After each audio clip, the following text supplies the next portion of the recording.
Dabar mums Artūras, mūsų šaunusis viską žinantis, pristatys mums produktą Zambroza.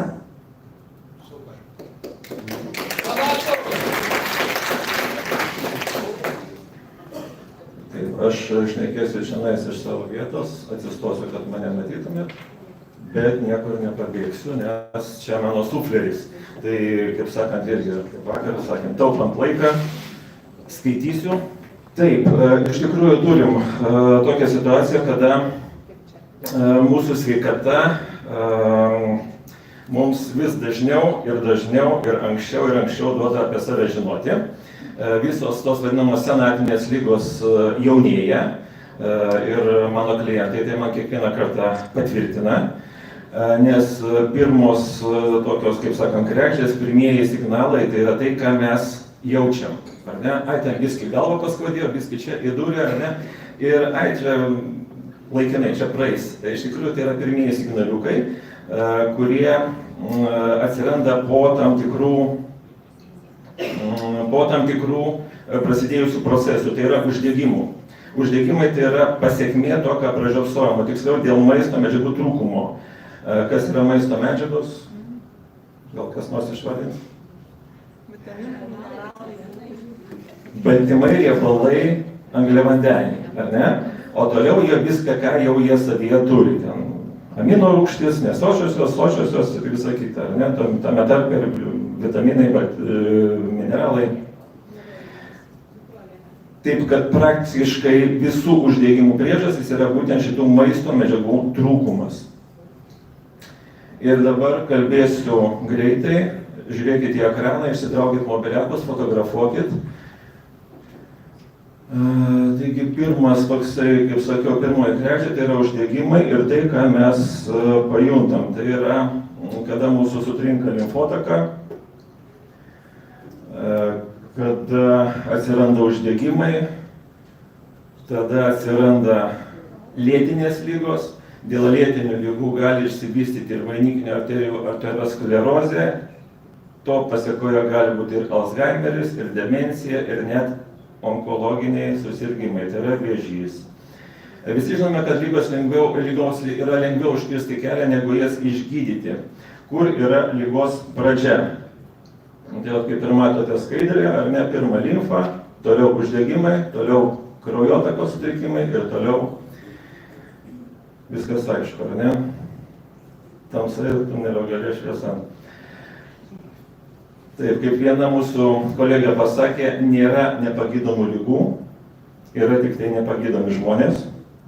Ir kaip ir minėjau, maisto medžiagų trūkumas visą šitą dalyką mums ir sukelia. Ar mes galim ką nors tokio padaryti, ar mes galim kažką pakeisti? Žinoma, galim. Ir su mūsų kompanijos pagalba. Nuostabus produktas, Zambroza. Kadangi skaidrė daryta truputėlį anksčiau negu dabar, Zambrozos jau įpakavimas pasikeitė, matot ant stalų. Tai vat, ir būtent su Zambroza mes galim tą būtent jau paskutinę instanciją truputėlį pagerinti būtent kraujo sistemą. Mūsų kompanija gamina kiekvienai rinkai skirtingus įpakavimus, skirtingus išpilstymus, ar ne? Čia yra amerikiečių rinkoje, netgi pavadinimas kitoks yra Taigau ir litras, nes amerikiečiai, kiek aš žinau, jie truputėlį didesni už mus į plotį. Tai jiems daugiau visko šito reikia, bet galiu nuraminti, kaina yra ta pati, litro kaina ir sudėtis yra ta pati. Toliau, Zambrozos sudėtyje yra 13 vaisių ir uogų. Tai yra jų iš tikrųjų be galo daug, mes čia turim tokį labai gerą koncentratą. Ir dabar papasakosiu trumpai, jūs tiesiog fotografuokite ekraną, o aš ne iš eilės apie kiekvieną uogą pasakosiu jos sudėtį, o apibendrinau truputėlį, viską subendrinau, nes, sakykim, tų pačių ingredientų yra ne vienoje, tarkim, 3 arba 4 vaisiuose arba uogose, tai kad nesikartot. Taigi, vienas iš tokių pagrindinių Zambrozos vaisių, tai yra mangostainė garcinija. Ir ką jie turi? Mangostanas tai yra stiprus antioksidantas, yra fermento cikloksigenazės COX2 sukeliančio uždegiminį atsaką inhibitorius, tai yra stabdantis, kas yra inhibicija, todėl sumažėja uždegimai, patinimai, skausmai, paraudimai, aukšta temperatūra. Toliau, galcinolis. Antibakterinis, kontroliuoja svorį, mažina riebalų kaupimąsi, slopina apetitą, antivirusinis, antialerginis, ašarojimą mažina, kosulį, niežėjimus. Toliau yra jo sudėtyje ksantonai, karotenoidai, iš kurių yra liuteinas ir zeksantinas, tai yra, ką jie daro, gerina regėjimą, kaupiasi akies geltonojoje dėmėje, kuri yra atsakinga už smulkių objektų matymą, mažina makulos degeneraciją, aterosklerozės riziką, reumatoidinį artritą, palaiko normalų kraujospūdį, priešuždegiminis antioksidantas. Toliau, alfa ir beta mangostaną, ką dar jį turi? Tai yra antioksidantas, vitaminų C ir E šaltinis, stiprina imunitetą, antistresinis, antidepresinis, reguliuoja kraujospūdį, cholesterolio kiekį kraujyje ir antivėžinės savybės turi. Toliau, sutapimas, gerai, mėlynės. Dėl aktyvių bioflavonoidų, antocianozidų mėlynių koncentratas pelnė pasaulinę šlovę kaip stipriausias antioksidantas, bet to mėlynė teigiamai veikia regėjimą ir atkuria atmintį, apsaugo nuo trombozės, neleidžia sunaikinti pagrindinio struktūrinio baltymo, tai yra kolageno. Kas geriat kolageną, gerkit kartu su zambroza. Netradicinė medicina teigia, netgi netradicinė, kad mėlynės ilgina jaunystę. Dėl ko pasakysiu truputėlį vėliau. Ten yra toksai resveratrolis, anti-aging. Toliau, ką dar mėlynės turi? Tai yra antocianidai. Tai yra mėlynas augalų pigmentas. Jis taip pat antioksidantas, apsaugo nuo uždegimo, pagerina regėjimą ir kraujotaką tinklainėje, akių tinklainėje turiu omeny. Flavonoidų grupė, flavonidai. Tai dar vieni antioksidantai, būdinga jiems priešuždegiminė ir imunomodulacinė veikla. Pagerina kraujotaką, kraujagyslių funkciją, sumažina kraujo spaudimą ir cholesterolio lygį kraujyje reguliuoja. Dėl cholesterolio yra atskira informacija, jo nereikia mažinti, reikia aiškintis, kodėl jo yra padidėję. Mūsų organizmas nėra, kaip sakau, kvailas, jeigu jis kažką gamina, vadinasi, to reikia, klausti reikia, kodėl. Ieškoti priežasties. Toliau yra bioflavonidai ir turi organinių rūgščių. Kas yra organinės rūgštys? Pagrindinės yra kelios, tai yra obuolių, citrinų, salicilo, šeivamedžio, ursulo, tanino ir vyno rūgštys. Ką jos daro? Tai padeda reguliuoti virškinimą, gerina ląstelių atsistatymą, mažina uždegimą organizme, širdies ligų profilaktiką, reguliuoja šlapimo rūgšties kiekį organizme, tai yra labai svarbu, pas ką yra tie ant sąnarių tokie gumbai užauga, ne, ant kolių, ant kojų. Nykščio sąnario, pas kolegų yra čia kažkur, tai ne, tai būtent tie tokie, kaip sako, nei riba, nei mėsa, tiesiog nei kremzlė, nei mėsa, jie užauga ir jie auga ir skausmą sukelia. Tai padeda reguliuoti virškinimą, gerina ląstelių atsistatymą, mažina uždegimą organizme, širdies ligų profilaktiką, reguliuoja šlapimo rūgšties kiekį ir antivėžinis poveikis. Piknogenoliai. Piknogenoliai tai yra flavonoidai, proantocianozidai ir katechinai.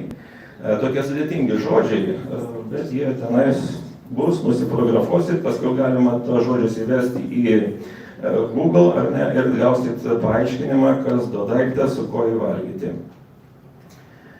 Tai yra galingi antioksidantai.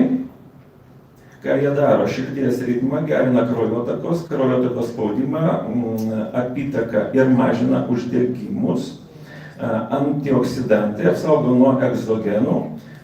Virginija vakar minėjo šitą stebuklingą žodį. Kas yra egzogenai, dar yra endogenai. Taip, egzo tai yra tai, kas yra aplink aplinkui mus visi parazitai, visi tie, kas mums gali pakenkti, patenka į mūsų organizmą. O endogenai, tas, kas yra viduje, mūsų visi procesai, kurie vyksta pas mus, gamina ir visokius ten laisvosios radikalus ir visą kitą. Tai va, tai yra endo. Endo nuo žodžių vidinis. Egzo yra išorinis. Gerina odos elastingumą, mažina raukšles. Gerina atminties ir kognityvinės funkcijas, mažina nuovargį ir stresą. Čia vis dar apie zambrozą, jeigu kam.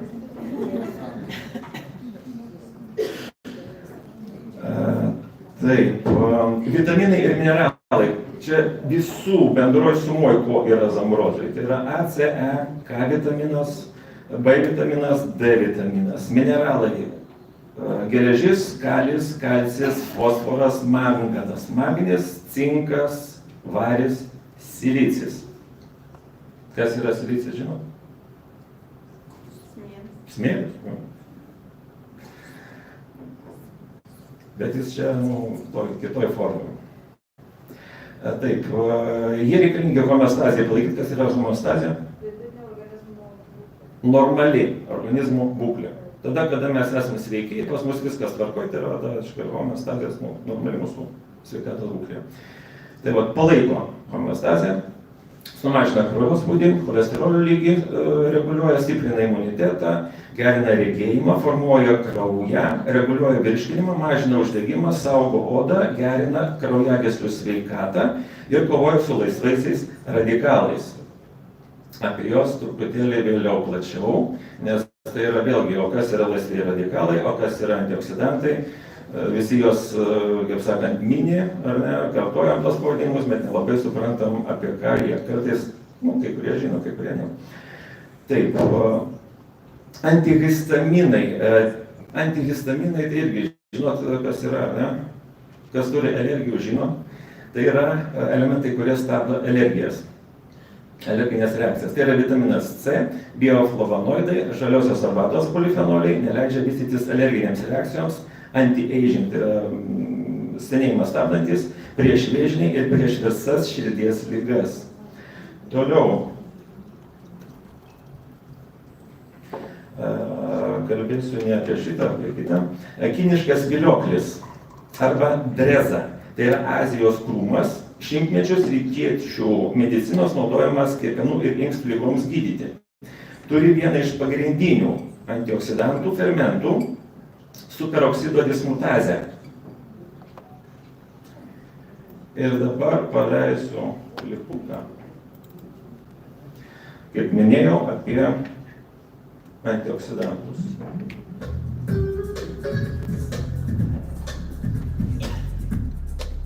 Tikriausiai kiekvienas girdėjome, o gal ir vartojame tokią sąvoką kaip antioksidantai.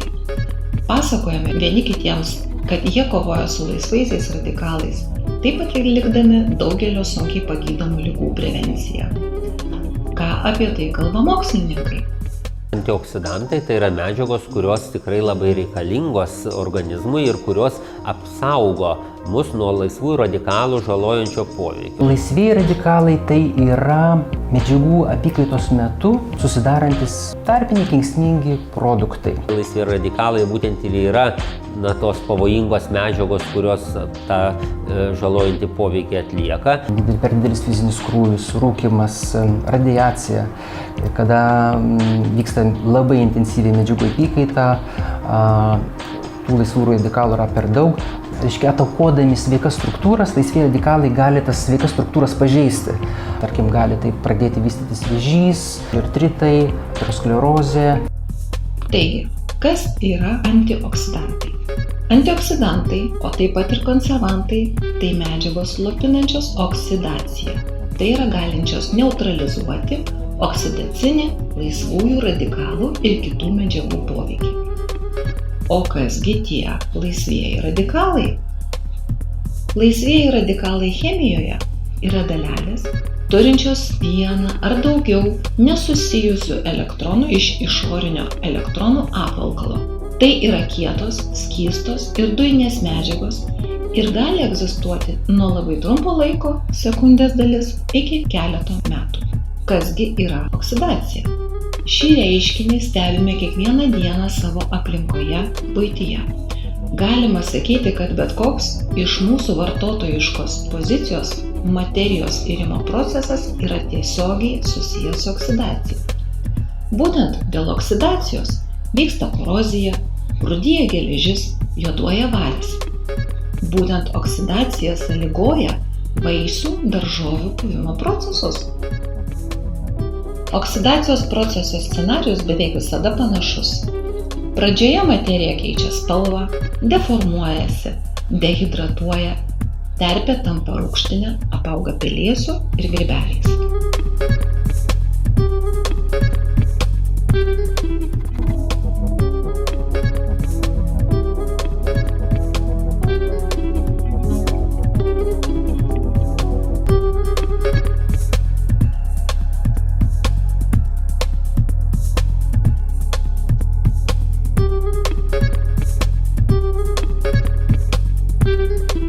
Tokie patys procesai vyksta ir gyvuose organizmuose.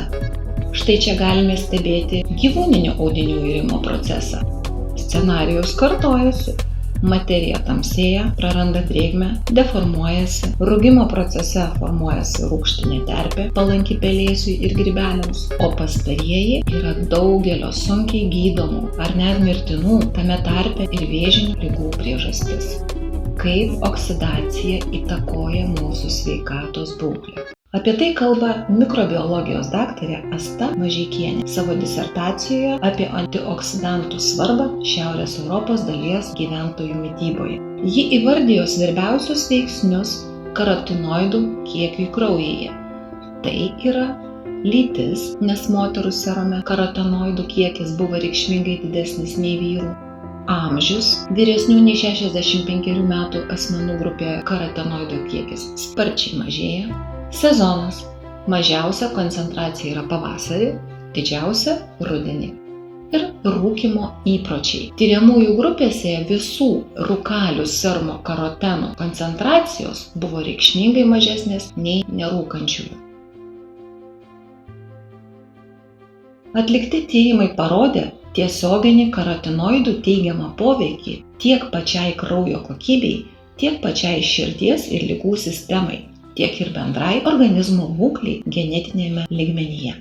Pasak Vilniaus universiteto medicinos fakulteto profesoriaus Rimanto Stuko, anksčiau žmonės valgė daug lašinių ir mėsos, tačiau tokio širdies ir kraujagyslių ligų plitimo kaip dabar nebuvo todėl, kad jie daugiau judėjo ir valgė labai daug šviežių daržovių ir uogų, taip apsirūpindami antioksidantais. Profesorius pabrėžė, kad kraujagyslėse kaupiasi tik oksiduoti riebalai. Truputis chemijos žinių. Kaip viskas veikia.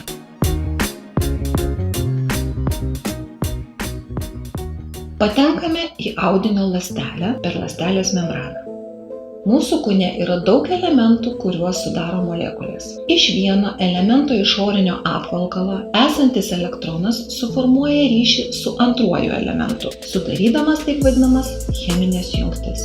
Oksidacijos metu elektronas gali būti išstumtas iš cheminės jungties, todėl susidaro labai reaktyvus laisvasis radikalas, kuriame atsiranda nesuporuotas vienas ar net keli elektronai.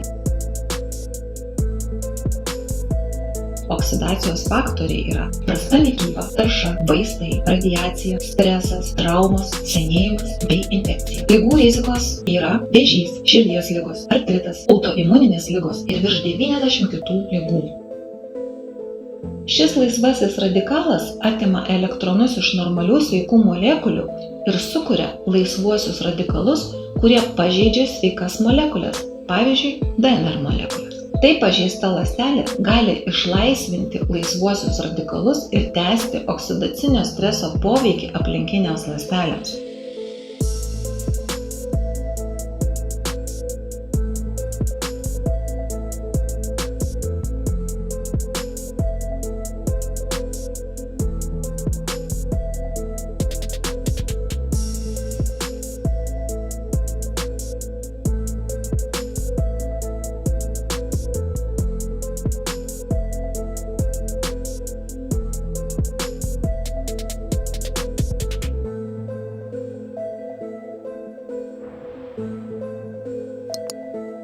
Norint šiuos labai destruktyvius procesus sustabdyti ir pažeidimus atstatyti, kūnui nuolat reikia molekulių antioksidantų rezervo.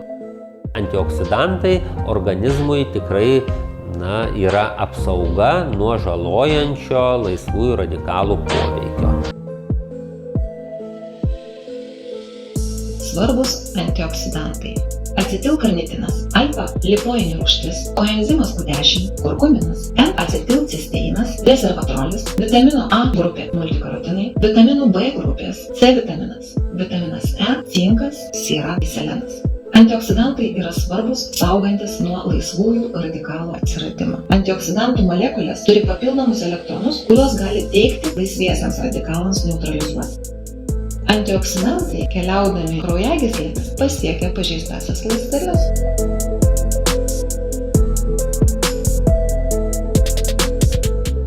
Antioksidanto molekulė laisvajam radikalui suteikia elektroną, kad suremontuotų ir stabilizuotų jo cheminį ryšį. Tiekdamos elektronus, antioksidanto molekulės pačios laisvaisiais radikalais netampa.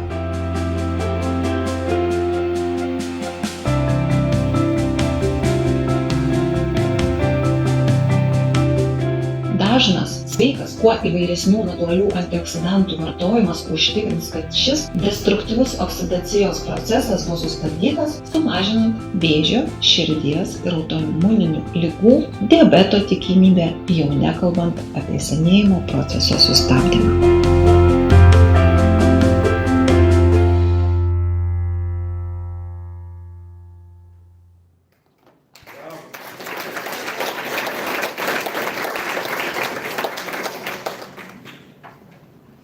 Taip, ir turbūt balsą atpažinot.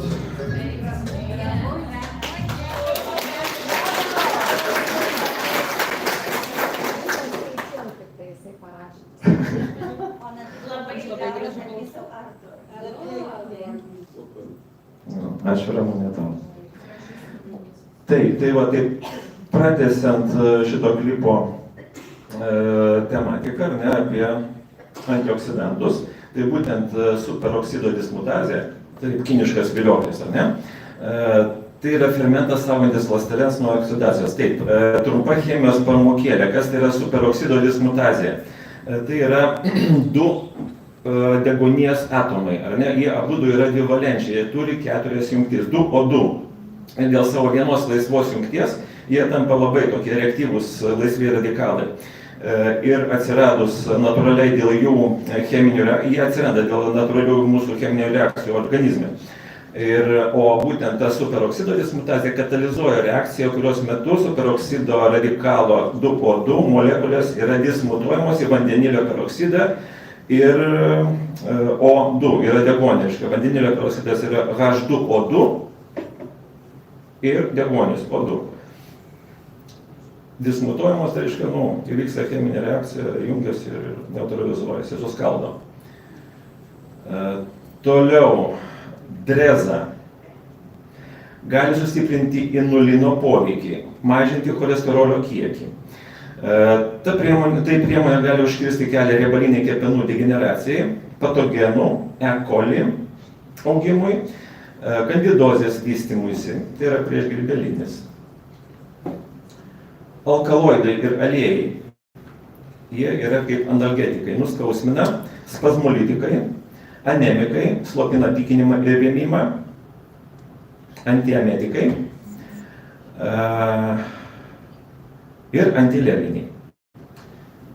Taip, sekantis skaidrė. Skopolaminas, raminantis ir antialergikas, mažina skausmą ir nerimą. Atropinas gydo spazmus ir didina širdies ritmą. Čia viskas, kas yra šitame mūsų stebuklingame gėrime. Kažkuriuose iš visų ingredientų.